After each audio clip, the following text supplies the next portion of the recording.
जय मिथिला जय मैथिली प्रणाम सब गोटा के। तो अखन तक अहाँ बुझले या लगन के समय चल रहा है, तो हम जे छै चाची संगे एकटा हम कन्यादान विवाह के गीत छै, विवाह के गाना छै से हम अहाँके सुनबै छी।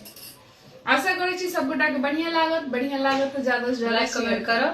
जंघिया चढ़ाए बाबा बैसला मंडप चढ़ी, बाबा करुणे धिया दान है, आहे बाबा करुणे धिया दान है। जंघिया चढ़ाए बाबा बैसला मंडप चढ़ी, बाबा करुणे धिया दान है, आहे बाबा करुणे धिया दान है।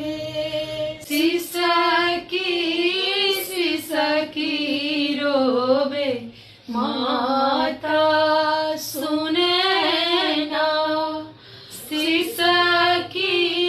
सिसकी रोबे माता सुने ना, तू बेटी हरल मोरा प्राण है, आहे तू बेटी हरल मोरा प्राण है।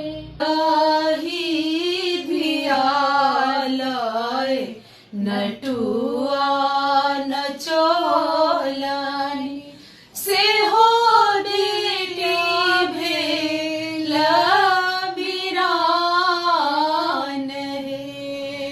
जाही धियालय नटुआ नचोलनी, से हो बेटी भेल बिरान है। पर पंकज लाय लाल लली